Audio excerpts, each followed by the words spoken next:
Welcome to part 2. So I figured out my approach here. I'm going to go for a hybrid retelling. I can't go full chronological because there's way too much to get done in one video before I finish the zone, but it'd be stupid to have the end of my video summary screen showing stuff which occurs in other videos, so we're going to go largely chronologically, but cutting out anything above the grand lift, and we'll cover that next time.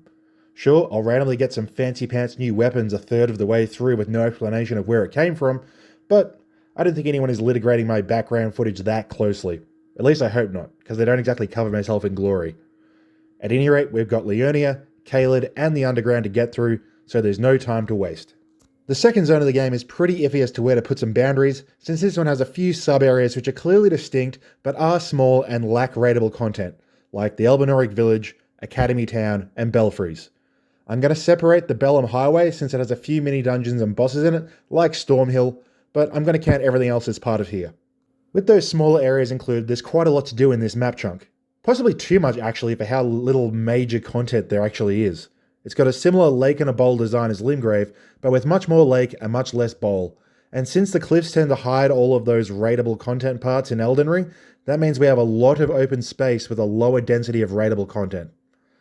There's a couple of ruins, a dragon, some night bosses, and some scattered materials and some NPC stuff, but that's really all there is of any value in the entire giant central area. There are more noteworthy overworld subzones than in Limgrave, and it does look really nice, with the hidden village buried under the giant mountain and the lead up to the academy being the highlights of the true open world content, even if they don't remotely compare to actual levels. Overall, this place feels more padded out with filler loot and meaningless mob encampments than Limgrave. There's less to find in a comparable amount of space. My first stop was, as always, the bell-bearing mine, but goddamn, this shouldn't be called the Crystal Tunnel, this should be called the Smithing Stone 3 Tunnel. I completely forgot how many 3s there are here, and I wish I quietly ducked over here before the Crucible Night.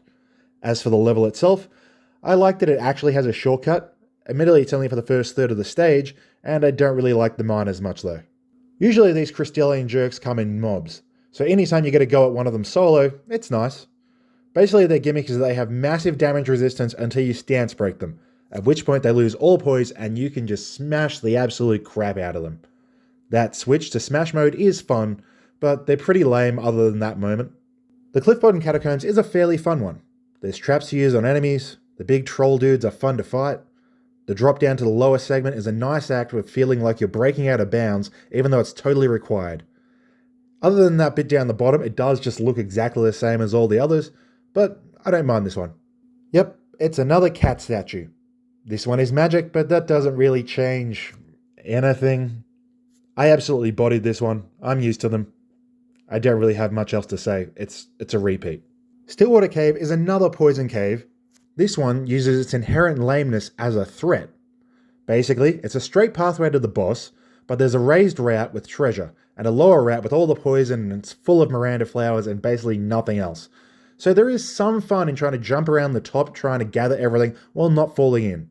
As always, the poison is crazy low impact, so it's harmless, but it is annoying and lame, so, it's a poison cave. All glory to Wild Strikes. Cleanrot Knights have some drip. If one day I have enough endurance, I'll probably dress like them. And they have a few really cool looking moves. On the other hand, this fight is in poison, which is annoying against something which turtles and uses lengthy grab moves. I actually didn't remember that this death bird existed, it just kinda showed up on my way to the next mini dungeon, so I figured I'd kill it while I was here. There's a nastier one out in this swamp, but this one is just a copy paste of the first one. Really nothing to talk about. Road's End Catacombs gains fun by leaning super hard into a generally fairly annoying mechanic. In this case, invisible walls. It's a simple and normal catacombs, but there's hidden wall after hidden wall, and with the pokey size, it's actually quite enjoyable phasing through suspicious looking barriers when it's the sole focus without them feeling too random. The boss here is thematically in line with the catacombs, with it being an invisible snail that summons up a Crucible Knight to chase you around. I like that you have the option in how to approach it. You can ignore Mr. Pointy and beat up the snail, or you can beat up the big guy and then abuse the mollusk in peace. Obviously, I chase the snail, because screw those guys. The Academy Crystal Tunnel at least looks different to prior caves with all the crystals lying around, which is vaguely nice. Not enough to say it looks good, but at least it looks better than it did before. Sadly, it's almost as simple as the crappy early caves from Limgrave, and the mage enemies spammed everywhere are obnoxious. It's another poise monster gem lady fight, but now there's two of them, so it's a little bit more annoying. But it does make it mildly more interesting to get that first stance break.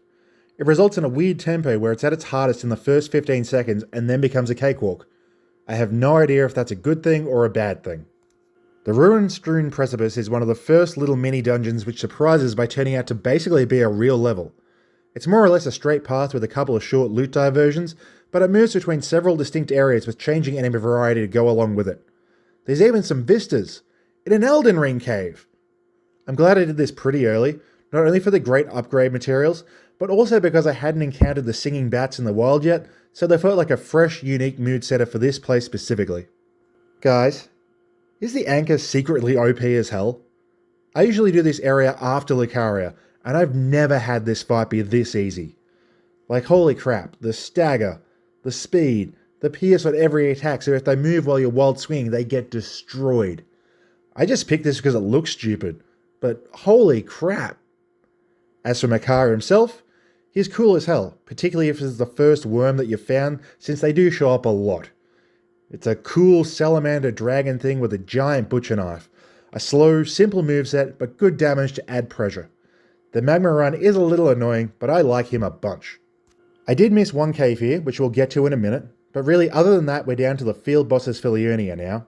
First up is a Knight's Cavalry, which have started to wear thin now that they've lost any sense of threat at all. It's an exact copy of the first one. Boo. On the topic of returning mini-bosses without any change-ups, we've got another pathetic boatman. These guys are pathetic fights, but I do find them to be pleasant parts of the scenery and they set a good mood. Again, they're nothing in the fight at all, but I like having them around. It's wild how severely the Evergaol bosses drop off after the Crucible Knight. We've got a basic NPC in this one. I'm not gonna lie, when I saw that damage that I was doing, I just traded him down instead of trying to learn him. He seems pretty lame with a few back-off moves and little else. But yeah, I didn't really fight him that fairly. There's a big tree up here, so you better believe that there's another avatar. It's the same as the last one, which given the later ones are more annoying, I'm not really complaining about it. I still can't dodge the stars move for crap, but I'm still at statting stuff, so who cares? Heh, balls. It's a regular giant enemy we long learned how to kill in like 4 seconds without any thought. I didn't get the crit here because I thought the helmet would change the weak spot, and it was still an insult anyway. I prefer the magic versions of the dragon fights to the fire ones, so I don't mind Smarag. Sure, he still flies around a bunch, so I kept the somewhat boring horse slap strategy going, but its unique magic spells are a little bit easier to dodge around than the giant walls of flame, and I think he looks a teensy bit cooler. Fittingly, since the Albinauric village isn't enough to be a real level, it ends with an enemy which isn't enough to be a real boss. Hell, it's barely even an elite enemy. With that said, this was my first exposure to an Omen Killer, and unsuitability for a boss bar aside, they're super cool looking regular enemies with the gnarly dual swords. They're not remotely boss tier, but they are cool. At this point, I checked to see what I'd missed in Liurnia, and unsurprisingly, I'd missed out on a cave. Lakeside Crystal Cave is pretty average. It's a very small cave with some demi-humans and some snails, but I guess the descent down a cliff face is a little different to the usual tunnel systems, so I guess that's something. Closing out the cave is a Bloodhound Knight that I finally had to fight on my own, and it turns out I cannot fight these guys at all. That first one probably would have destroyed me without Blade. I had the feeling that he'd stagger soon or I could trade him down with my damage being so high, but he jumps around so much and interrupts every attempt to trade, so I just wound up eating dozens of hits straight to the face. It's pretty embarrassing, really. I'd also missed a Revenant in a cellar, which I don't mind because they suck. They're annoying things that jump around and are hard to stagger, but Wild Strikes heals all wounds. I could have put a couple levels into Faith and just heal staggered it, but whatever, I avoided the freak out crap that they do regardless. Despite all that, we're still not done with this area, because of course it also has an extra named wing called the Bellum Highway. There's honestly not a whole lot of structured content here, but it does have a fairly substantial chunk of overworld stuff. There's the battlement before the Grand Lift, the Frenzy Tower, Rushdown, and the associated Frenzy Village, and a big ruins full of Minotaurs. It's not remotely as pretty as the lakes, but it is pretty distinct and content dense, and requires a little bit more attention to navigate through. While the highway is a fairly dense region of interesting overworld content, it is lacking in mini dungeons, and because I thought that the one that is here had a boss that I didn't want to fight yet, we're going straight into overworld boss cleanup. First is the second Knights Cavalry of the region, and we're officially at the point that they're completely worn out their welcome. There's also another basic Erdtree avatar here. There's nothing special to mention about this one. They're not unenjoyable fights, but it's not an interesting rematch in any way, shape, or form. There's really nothing to say about it. It's another one. The final portion of my boss cleanup isn't actually at the highway because I plotted my route badly. But whatever, it's time for revenge. We're killing the intro Death Scion. These things are completely incomprehensible. They're ultra cool looking, messed up monstrosities that I can't make heads or tails out of. I outstatted it to hell, which is the only reasonable way to deal with them because they completely suck to fight. The Bell-Bearing Hunter here is probably the hardest thing in the entire region. They hit so hard, they're hard to gauge stagger progress on, they input read, and they have awkward delays between their swings. I find them pretty tough. I spawn cheese this one with Wild Strikes because the anchor is love, anchor is life. And finally, we have a full-size grown-up modifier on our Deathbird, and it doesn't screw around. It's a glass cannon, but the damage output and constant jumping and dodging make it very hard to fight fairly. In the end, I Sacred Blade cheesed him after a few attempts because his damage output is crazy high and I got annoyed. This isn't a fight where you'll have your heals whittled away, it's a fight where you'll be safely in control and then he'll suddenly drop an explosion that will one-shot a 35 Vigor player. I don't like this much. They're hard to watch when locked off, but lock-on sends the camera all over the place. And it has like 6 Flores lava attacks, which just makes being around it an absolute pain. My trip to the Black Knife Catacombs is our first piece of time travel. I put this one off because I thought it was the one which had the invisible assassin, and I wanted to wait until I had the magic torch, but it's just a normal one, so I could have done it right now, so I think I may as well keep things grouped. This is a fairly basic Skeletons Catacombs, with the addition of summoners which don't really matter because I'm Sacred Blading anyway, and there's a trap ride which is a little bit fiddlier and less fun than the fire turret ones. So I made an absolute mess of my hotbar and equipment on the Black Knife Assassin in here. I had my seal out, so I kept trying to buff instead of block for a solid 30 seconds, and kept trying to use my empty physic instead of heal for even longer. Given I did this very late, it's probably more entertaining being made a lot harder than it had to be. After all, I got all that sorted, it wasn't too bad, even if him jumping around all the time is annoying. The Cemetery Shade with Skeletons is a loser boss returning with loser ads. Luckily, the boss itself is pathetic, so the gank nature of the bout doesn't irritate me as much as it would on paper. I didn't even try to fight him really, I was just trying to clear the ads and he got killed by 2 R1s while I was just trying to scan the area for stragglers. This is the best possible outcome for this horrendous fight. The second real legacy dungeon is a stage I like more every time I do it. The Academy has a design philosophy which isn't usually what I normally go for, and it's also not one that From usually does, so it's fairly fresh. The primary path through is very clearly marked out and straight ahead, but a solid third to a half the level is hidden. Not just optional, outright hidden behind drops and jumps over railings, so it's a neat experience having it be so much bigger than it first looks. Every time I play it, I find something new or change my order and it feels bigger and more impressive every time. As for downsides, basically all the enemies are obnoxious, and it has terrible boss runbacks. This is like the only main dungeon with runbacks in it at all, and they're both horrible. The wolf makes you go through the horrible hellhole room, which is more frustrating because surely they could have done something with the hidden pot room, which is directly between the Grace and the boss door. It's screaming for a shortcut. And the main boss, while enemy free, is just really, really long. I didn't get kidnapped here because I'm trying to keep this video somewhat neat, so I will hit up the Volcano Manor when I make it there. But I do want to mention that it's a wonderful secret within a secret leading to a massive reveal, and it's a viable access point to Altus. It's just great. So, I can't fight red wolves. They jump around so much and they have tracking range spells that I am terrible at dodging, a combination which leaves me unable to either stay alive in a careful manner or be effective in Zerg rushing. So I always end up just hit trading them, and thanks to him having 6 hits of health, it just works. It doesn't work on the later, stronger ones, but this is basically the only one that you need to fight, so I just avoid the rest of them. I never said I was good. So for Renala, I have a plus 13 weapon, Wild Strikes, 30 Strength, and Blood Flame Blade. What do you think happened? I one-cycled Phase 1, and then she died just after getting her first summon off in Phase 2. Phase 1 is just a silly set piece meant to chew a few Estus, and Phase 2 is just kinda random based off what she decides to summon. Again, I'm bad at dodging magic, so I actually find her fairly difficult to deal with if I can't just stagger lock her, which I can. So yeah, I never said I was good.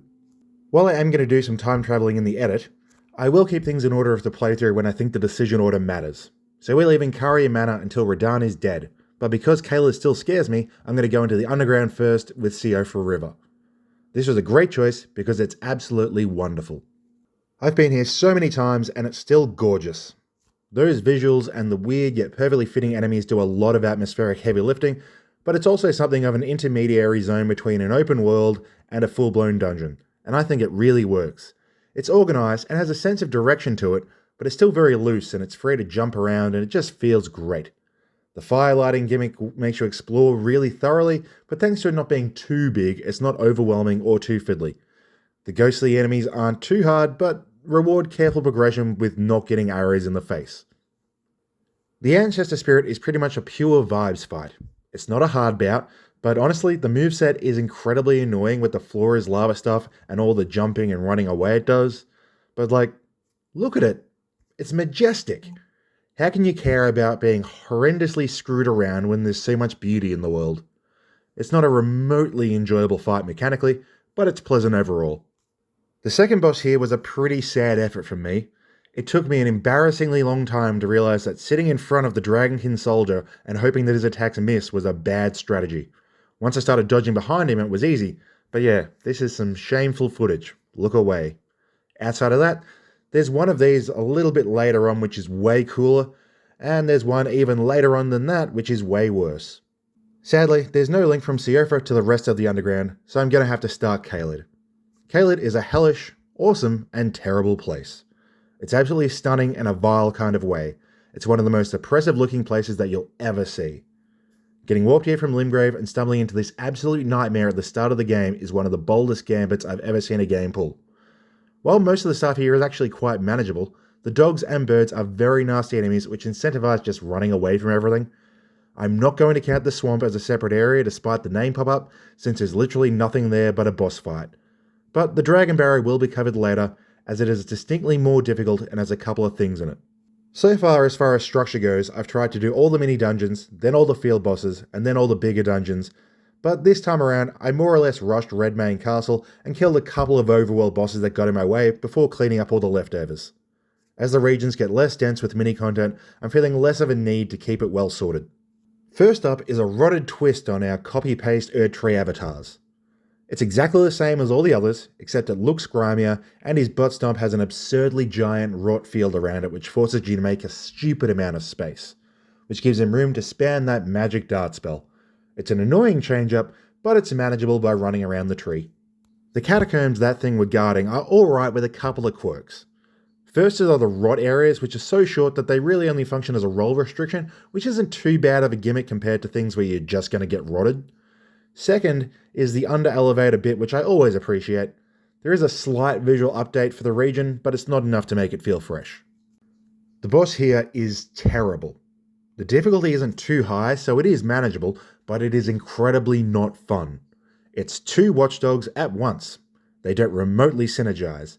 Yeah, one casts spells and the other doesn't, so they'll separate a little bit at times, but most of the time they'll be attacking together because that slam move that they both do closes all gaps as soon as they use it, and they'll stagger their slams so dodging one gets you hit by the other. This was the first time I wanted to whip out a summon, even though I beat it first try. It's just really bad. Given the duo Pumpkinheads are a pair of large, bleed-inflicting enemies in a cellar, this could have been a lot worse. They're slow and staggerable enough that you can kinda keep them apart long enough to wipe one fairly comfortably. It's still stupid, but it's not half as messy as it looks on paper. As always, mines are worthwhile to duck in for materials, but are cruddy tunnels full of miners. And Gale Tunnel is no different. This one has some regular knights and some octopi in it for some enemy distinction, but it's a very basic and bland mine, leaving it more drab than the crystal ones from before. The main selling point is that it has a link through to the Limgrave, but it only works one way, so what's the point? It could be another way to enter the region, admittedly the worst one, but still. Instead, it's nothing. Sure, it's a repeat from not long ago, but I like magma worms.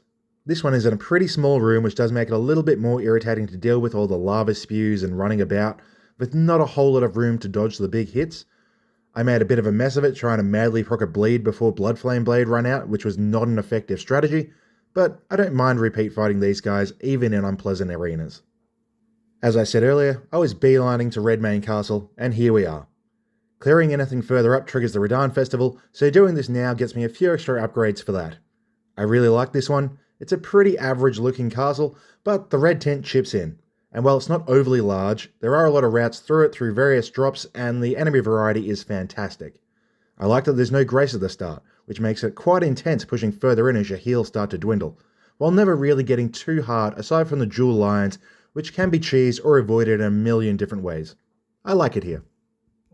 The boss we got by rushing here before Carrier Mana or Altus isn't as bad as it looks on paper.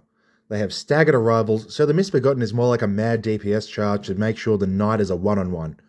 For whatever reason, this knight doesn't seem to be as obnoxious as the Everjail one. He seemed more aggressive, so I got a lot more windows to punish, and he only faked out his tail swipe on me once, making it a little bit easier to find punish windows. I don't know if he's programmed differently, or if I had good RNG, or if I was doing some positioning thing completely through luck, but for whatever the reason, he was fun. While I could go and mess with Radahn now that I've handled that little timing issue, I figured I'd go clean up where I can to make him less of a Radahn. Our first piece of house cleaning is the requisite copy-paste Knights Cavalry, who I am officially bored of. Who cares? Stop putting these in the game. Fittingly for the bird hell that is Caelid, the Deathbird here is one of the nasty ones with all the spells. This one fights in a horrible arena with heaps of clutter and uneven ground, which makes it pretty intolerable to actually fight. But Sacred Blade is gonna Sacred Blade. The Caelid Catacombs are absolutely terrible. While the last one used rot sporadically to make it function more like a roll blocker in a select area, this one just has a bunch of rot sources around and attempts to bore you with waiting for meters or just tanking an annoying status. There's like one skeleton in here and a hidden wall, everything else is just lazy rot spam. The boss here is another Cemetery Shade. It's the same as earlier, but at least it's alone now. It's an annoying, bleedy, teleporty guy who melts when you can hit him. I'm just talking so they've got enough time to read the notes. The Jail Cave is shockingly a pretty decent cave. It's a loop of locked cells which you have to go around and open, with a big loop around once you find the big switch to open all of them. It is quite ugly, and it can be hard recognizing where you've been, and the enemies suck a little bit, but it's definitely one of the better mini-dungeons. Sadly, the boss doesn't cap it off. The Frenzied Duelist is basically a variation of the Grave Warden. This one has just one axe, which keeps him quite simple. The combos are similarly long, but he's slow enough that you can get in hits between his swings and chain backstabs just as easily. As I said earlier, my playthrough gets pretty scatterbrained, and this is a good example. I have no idea why I abandoned Caelid halfway through and did Carrier Mana, but I did, and now we're here. This is easily my pick of the major forts. It's genuinely not far off the scale of some of the smaller legacy dungeons. There's multiple distinct phases with a hand-filled dark courtyard sequence preceding the manor itself and some upper ramparts. There's some hidden loot routes to take along the way, some are loops, while others are pure one-way divergences. There's even some set-piece segments like the troll on the stairs and the entrance fountain hand onslaught. There's even a cutback after you beat it to go and meet an NPC and buy some stuff. It's just great, although your tolerance for hand spiders may impact that. Loretta is sadly one boss which absolutely should be done before you go to Caelid, because I beat the crap out of her with the lazy strategies I use against the easier mini-bosses. She has some cool moves and is a cool magic-mounted archer lady, but I just nuked her. Oh well, she'll be back. After her, there's some NPC quest stuff to sort out, but there's also an Everjail up near Rani's house. Laughably, it's an Onyx Lord. It's not a boss. I think they look pretty cool, and the horror villain walk is imposing, but it's not a boss. With Rani's quest now in motion, it's time to head into our next underground section, which is the wrong one because I forgot how the quest works. But I did it, so here we are. The Ansel River is not as good as the other river, but it's not too bad. It's much more of a pure level, while Siofra was a bit more of a partial open world. There's no horse access in this opening portion, and it's a much narrower space despite some fairly open chambers. I enjoy the stage quite well, the ants are fun, the hordes of slow guys are cute, and the big rock launch enemy is somewhat neat, albeit hard to hit in melee. It mostly just lacks that big open area to keep it being a match for the other one.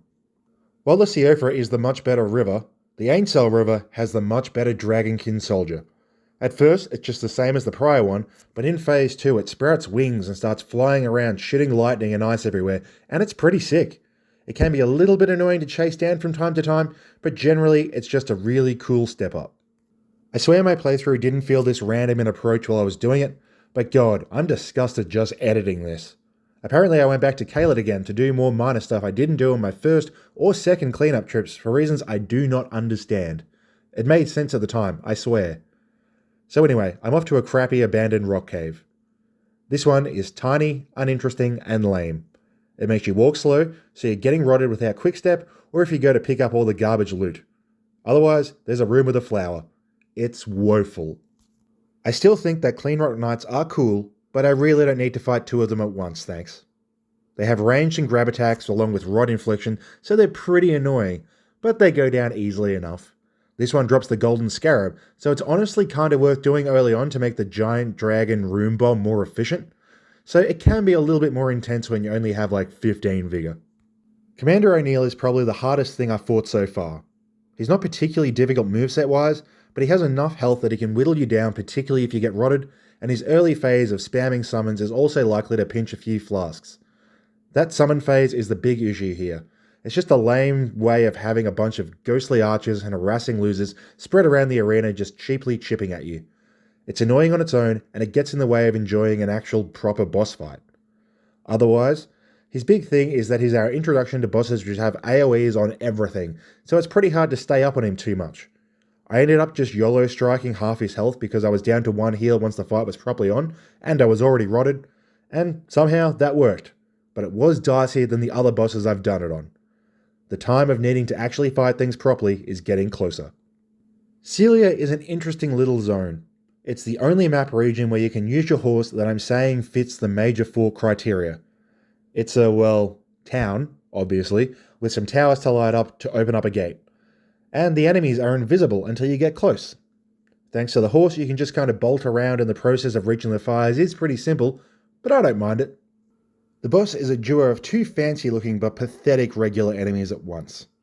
The Noxes can be a little bit jumpy and have some range, which is a little bit irritating to deal with in a 2-on-1, but they have no poise and low health, so bonk bonk. The big selling point of the Celia Crystal Tunnel is that this is where the Limgrave teleport drops you off, and it's absolutely wild being dumped in the middle of this nightmare. But I think I've already given tilts for that, so we're just going to look at it as if we've never seen that chest. This one is very unique in its main set piece room. It's not very big, but it's a bowl with a couple of loops through it to climb your way out while dealing with pests, which is obnoxious because pest threads is the worst, but it's one of the more interesting ones in all of the mine tunnels. The day where I can't just melt things brainlessly will come, but today is not that day. I decided to try out my Rot Breath, and since it procced immediately, the fight was basically already over. I didn't even get into its gravity AoE spam stuff. I'm not complaining. Falling Star Beasts suck, and this room is way too small for one. But yeah, it went down well. Everjails kinda suck, huh? Huey is a regular ass elite with a health bar. Momaj admittedly suck at fighting, but it doesn't matter because he's a regular ass elite with a health bar. I can never time the Hammer Slam because of the combination of delay and AoE, but it doesn't matter because he's a regular ass elite with a health bar.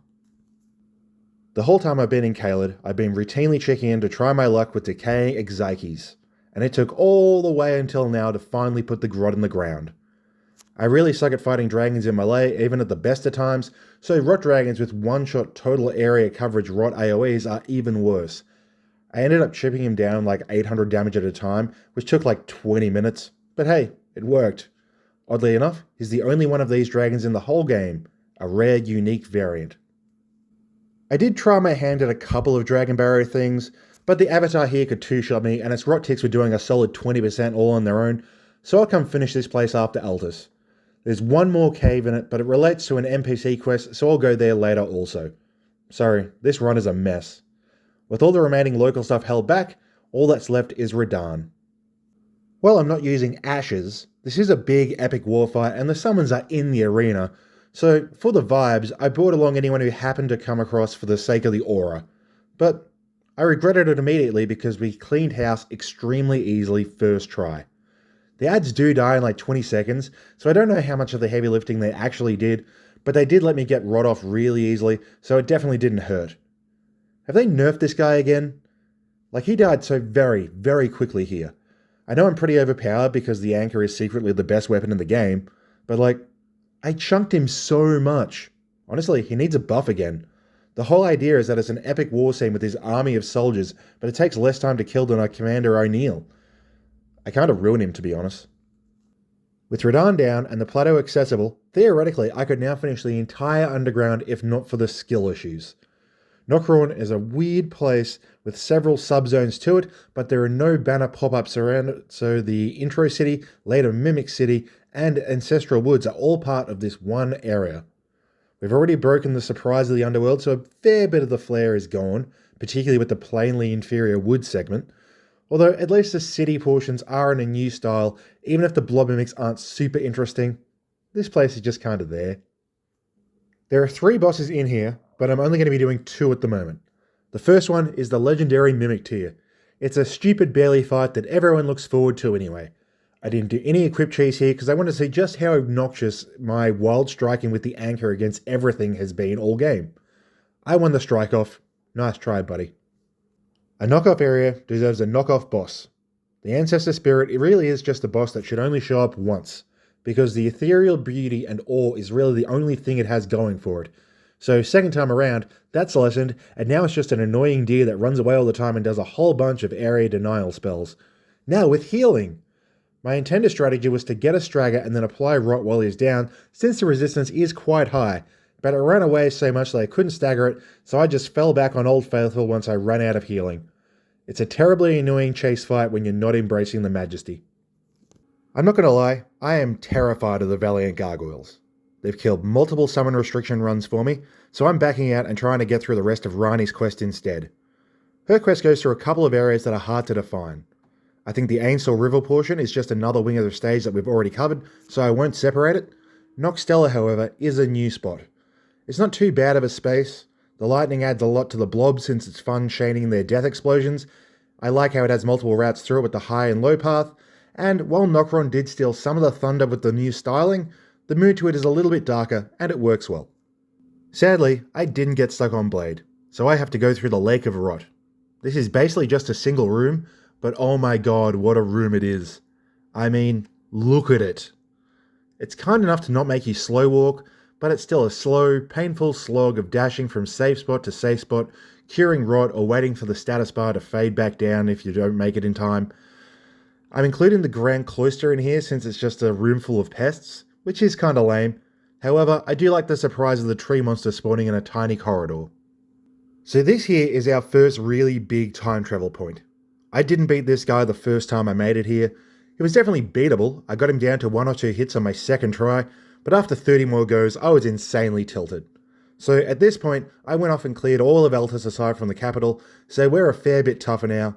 And one pathetic death aside, where I forgot to equip my weapon again after using the Beast Torch to reach the boss, I finally got through. Honestly, if I'd just been using Lion's Claw earlier, I would have whipped him even without the extra weapon levels, since it almost never whiffs and it's about a 4-hit stagger. Regardless, this fight is absolutely asinine.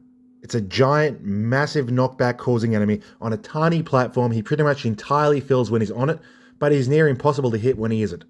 He has AoEs which fill up the remaining parts of the platform, and if you fall off or get knocked off it, you can't roll while you're down there or you'll die of rot. He may physically block your ability to climb back up just by being there also. He can 2-shot a character with 50 vigor. I despise this fight. It's just a fundamentally and terrible idea for a boss fight. Even if my revenge was quite easy with a better choice of weapon art. Okay, so I get why people call Lion's Claw the best weapon art in the game now. That speed and hyper armor is ridiculous, while the verticality on the attack is extremely useful on Estelle. I'm pretty sure I literally only used this one move the whole time, since it hits the head pretty reliably to counter its dragon-styled habit of dodging through happenstance given it's so high off the ground. As for the boss itself, I think it's neat. There's lots of unique moves, it looks amazingly alien, it does do a lot of explosions, but there's only one which requires much specific countering, and it's pretty gentle. The biggest issue is the teleport grab, which is just kinda luck if you happen to spot him coming or not, which would be acceptable if it wasn't one-shot damage for anyone under like 45 vigor, defense talismans, and heavy armor. With Rani's quest down, I figured I had to have a crack at Fears. And despite me handling the Crucible Knights on the way with shocking amounts of ease, I was still extremely concerned about the Valiant Gargoyles. This is my 4th attempt at a no ashes or limited ashes run, and 2 of them have ended to these guys. They are absolute pests. They jump around and overlap haphazardly. They have spindly legs which are hard to hit despite having the range of a football field. And they fill massive chunks of the arena with more extreme poison in a field which does silly amounts of damage directly. I may have had quarter of a health bar, been poisoned, and had no more heals, but I did it. It still sucks as a fight, but finally, a no ashes run has gotten past them. For the first time ever, I found myself in the Darkroot Depths with an ash-free status intact. It's a neat little area full of annoying enemies and annoying gravity. It looks really cool and the vibes are tight, but there are giant swarms of poison-spitting flying ants, about 4,000 basilisks, giant magic-breathing towers that force you to sprint around narrow route pathways, and there's gravity around almost all of these things. Despite all that, I enjoy getting through here, despite not really liking the things that are in it. While I hate the shield and tail Crucible Knights, I actually quite like the spear ones like Liurnia here.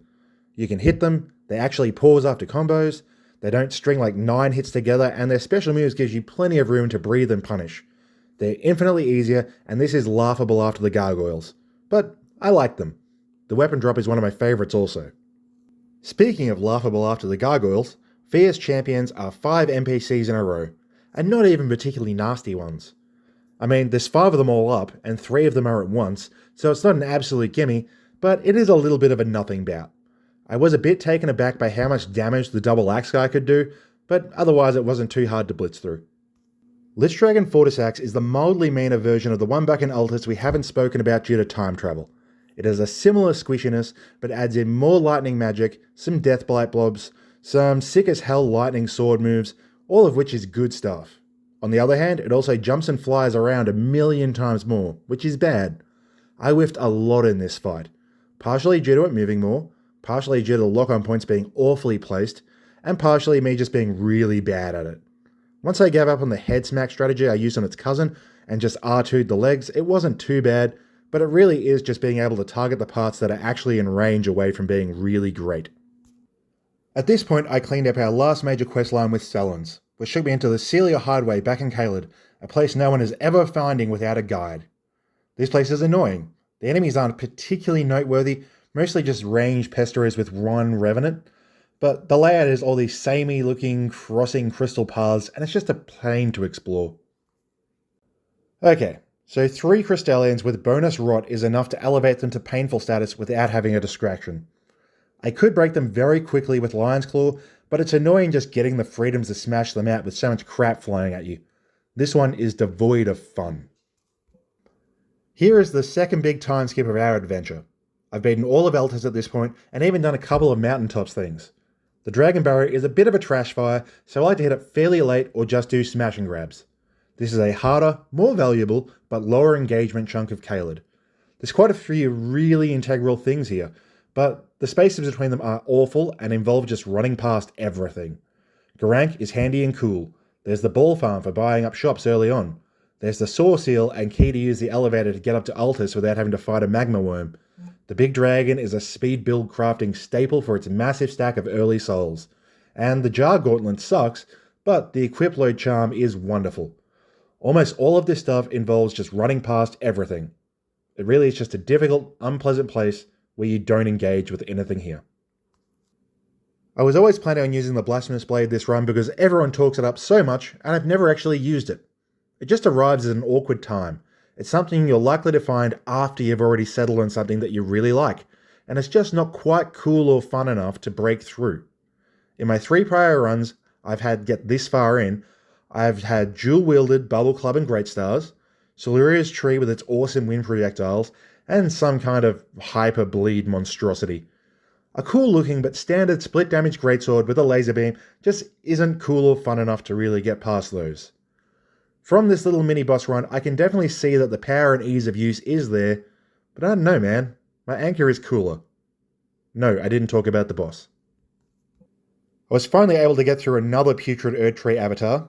That rod explosion range is still silly, but I can now heal through it while chunky with my handy-dandy death wave.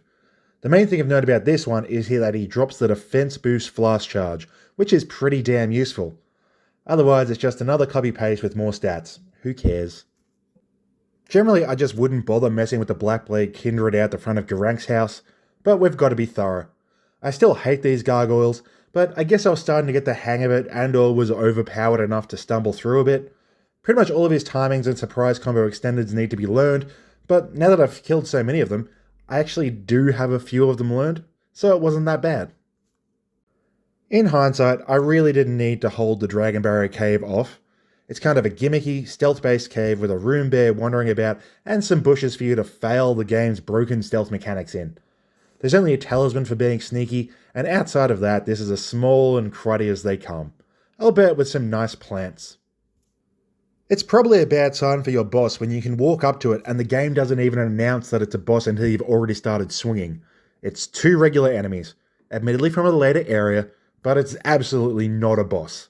There is a range one and there's a melee one, so technically you could say they do have some kind of synergy, but they really don't because they're just enemies. Smashy smashy. Flying Dragon Grail is a throwback to our very first dragon since he's as normal as they come. But I think because he's on a bridge, he's been programmed to fly around less. This did mean that I had to take him on without my noble steed, but other than it taking me like 8 whiffs to get the last 3 hits, it went pretty smoothly. I don't know if I got lucky, but he was far less of a pain than expected. While it feels silly calling the Divine Tower here a major fort, it does fit all my definitions. It's a few minutes long, it has a boss, it has a shortcut, and multiple graces. The big knock on it is that there's only like 5 enemies in here and it's very short. It's basically just a drop puzzle, and gravity is always the worst enemy. I didn't fall here, which is nice, but it's not good. I much prefer the Godskin Apostles to their noble brethren. Admittedly, the Blasphemous Blade weapon art did a lot of heavy lifting in this one, but they're fairly readable and give a lot of windows, so despite being weird and kind of messy still, it's a fairly fun bout. The War Dead Catacombs are something of a spectacle mini-dungeon. There's really not that much here. It's one big room with not much in it aside from rot and a teensy little side path to open the door, but it is memorable nonetheless. The ghost battle scene is cool, and it can be fun running through the rot, gathering stuff while monitoring to see if you've pulled anyone away from their eternal battle. Actually fighting guys here can be a little bit obnoxious because of all the teleporting, but it's over in like 90 seconds, so I like this one. Sadly, these good catacombs don't end with a fitting unique boss. This is just like our 9th tree spirit. Surprisingly, these are the spam boss which has gotten the least old through relentless repetition. I've fought so many that I can actually read what they're doing now, and their flailing spectacle yet high damage uptime has remained fun throughout, while the more annoying to hit ones like the cavalry, birds, and dragons have just gotten a little bit more annoying through exposure.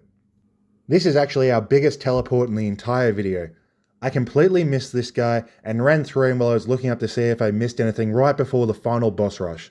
But by bringing it forward to here, we've got our first completed zone in the video. Given I'm now totally endgame beast mode, I was pretty reckless with it, and I still can't fight them, and you can't make me learn. So that is all of Caelid done. Caelid is a kind of awkward zone which doesn't really serve a whole lot of purpose for the game overall, but it holds a lot of really good stuff in it. So it's a kind of pick and choose loot pinata.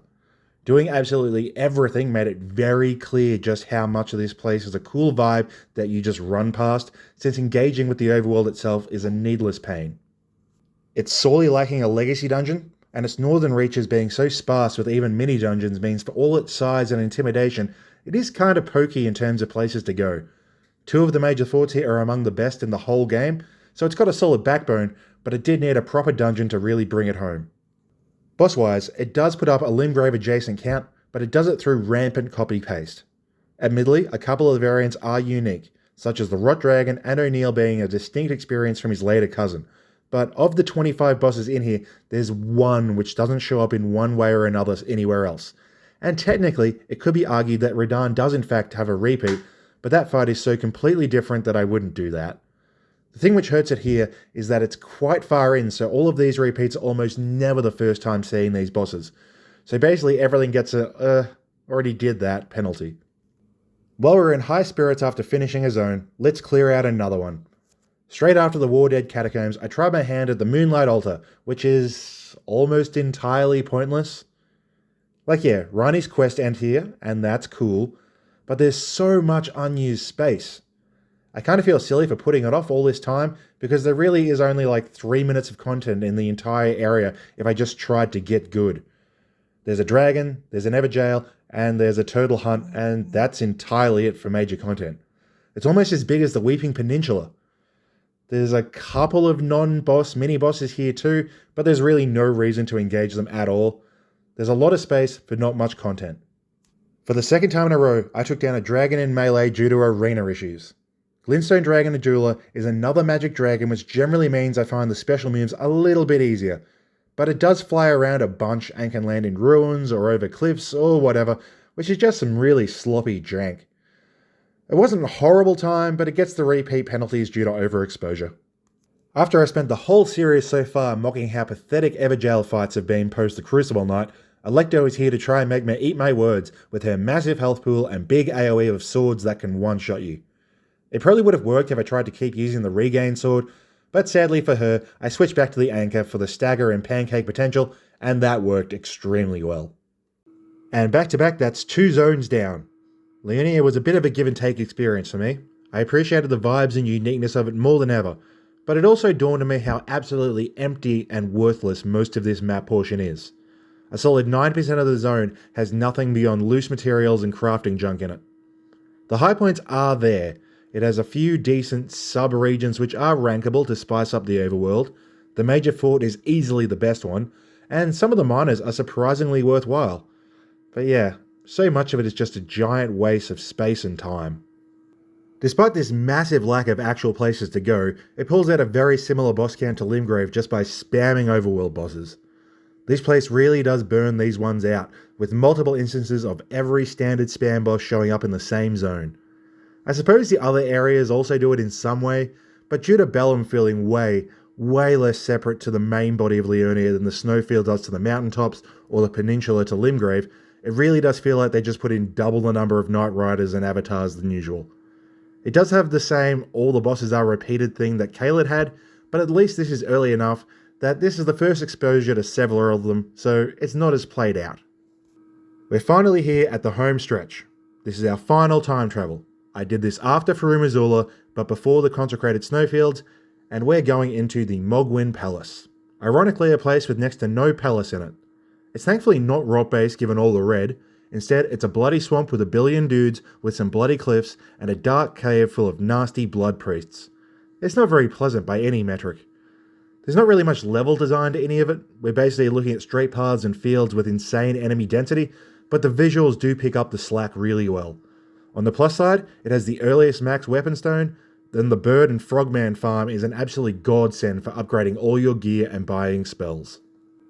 I don't like time travelling to Mo because it's where I came up with my late game boss killer build, so it's a spoiler for how almost everything goes in the late game and DLC.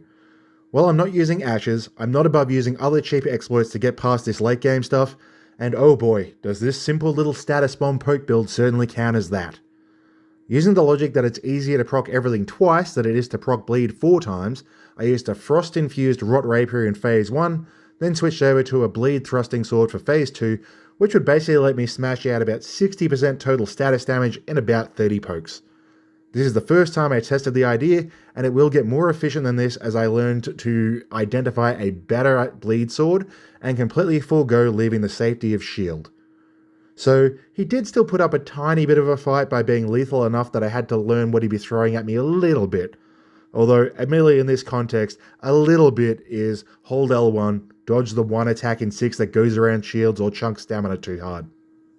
I still can't really tell his quick throw moves from one another, but I had a lot more fun with this one than I did with Mini-Moog. His expanded range of gap closing moves keep the tempo up while adding a lot more spectacle. Even with me trivializing it a fair bit, I did still feel clever for successfully stacking all the debuffs, and not needing to dodge everywhere makes dealing with all of his area denial nonsense a lot more fun to position around. He's a really damn good fight, probably my pick for the favourite in the entire game actually, and I'm not going to be bringing summons to this one ever again. And with the underground knocked out, we're done for the day. This region is obviously quite different to all the others, since it isn't really an open world sequence as much as it's 3 very loose dungeons that I've grouped together. But hey, we've got to keep this organised somehow. This means that they thankfully miss the common drawbacks of spammed overworld bosses and crappy mini dungeons to clog things up with chaff. They are repetitive in their own way for sure. The wood section gets used twice, the Ainsel River gets used twice, and of the 12 bosses down here, 5 slots are used by 2 bosses which show up multiple times, while 2 others are fairly common occurrences elsewhere. While much of the other stuff isn't wholly unique either, at least they're not spammed, and they're at least likely to be our first exposures and are distinct from their lookalikes. Scale is absolutely the thing holding it back scoring-wise here. I think the Underground, while taken as a nebulous single place instead of the 3 distinct levels that it absolutely is one of the best, most consistent areas in the entire game, mainly because of the lack of all of that open world crap. It still does lose out to Limgrave on the bosses, but that place has the massive advantage of being the first exposure to a lot of repeated content, which would score a hell of a lot lower if the game was played in opposite order. And phew, that's part 2 down. That was a big one. Smashing even Dark Souls 2 for total voice recording sessions. But we're into the home stretch now. Part 3 should finish up the base game, and hopefully I can run through the DLC in one chunk since it has comparatively little open world filler.